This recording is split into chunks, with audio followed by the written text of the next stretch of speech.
It is budget day, so we're all very excited. But what we want to do is talk to a couple of guys who represent both business and workers to get a sense of what they want out of today's budget. It's Grant Robertson's fifth budget. He's got $6 billion in his back pocket to spend. What do businesses and workers want him to spend it on? I'm joined this morning by Kirk Hope from Business New Zealand. Good morning. Good morning. Also joined this morning by Craig Rennie, the CTU economist. Good morning. Good morning. Right, let's start with your pitch. What do you want to see in the budget?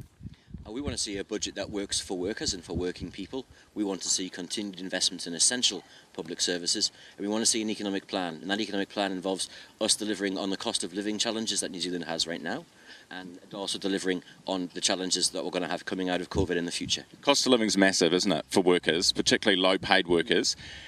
The free or half-price public transport, the reduction in petrol excise, he has to extend those. Yeah, and he certainly has to give a sense of what's actually going to happen in the future. Some certainty for New Zealand workers in that space would be great. But yes, certainly the public transport cut, we would advise going further and actually reducing the fares even more to make that easier for really low-income workers in New Zealand to get to and from work and to take an essential cost out of their pocket. And the petrol excise, I think he will extend it. Do you think he will increase it as well?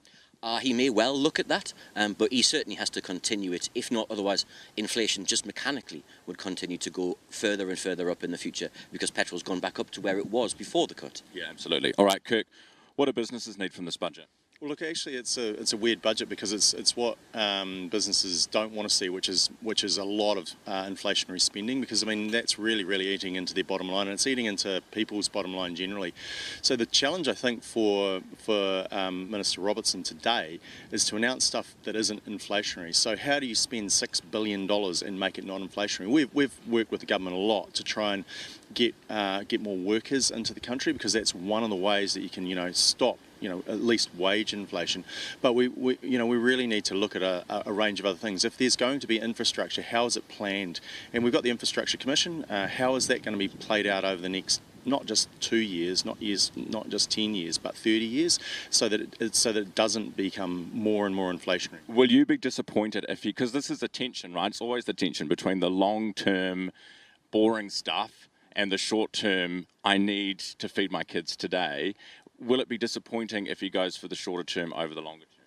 Yeah, I think so. But to Craig's point, actually, he probably needs to deal with some shorter term stuff. Kiwis are really hurting, and that's not, it's Kiwi workers, it's Kiwi businesses, small businesses, everybody, is feeling the pain in the pocket. Interest rates. Is that not inflationary too, though? Yeah, well, look, I mean, I think that's the point.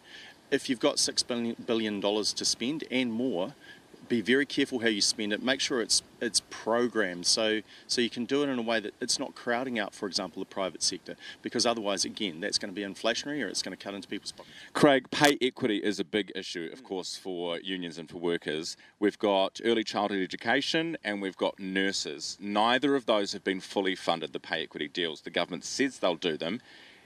Are they going to be in this budget, do you reckon? Well, we certainly hope so, and we think it's essential that they signal that they will be. And certainly for ECE teachers who've had some pay equity money to date, they need to see that fully funded in this budget. Again, it's a cost of living issue, and it's righting a long-standing injustice in Quite a bit of coin, isn't it? It's huge amounts of money, but that just reflects how long they've been underpaid in New Zealand and the service that they've given, in sectors that have been underpaid historically. What are we talking? Hundreds of millions? So for ECE teachers, you'll be looking hundreds of millions, and for nurses, potentially up into the billions of dollars. It depends upon the settlements, obviously, but it's certainly large amounts of money and reflects the serious underinvestment that they've seen over years. Have you had any indication from the government that might be happening this round? No, the budget is a very closely held secret in New Zealand government, and no, we haven't had any indication that's the case. I'm just looking up at Grant Robertson's office, which is up here in the beehive, and the light is still not on. So, yeah, we'll have to wait for some answers later on this morning.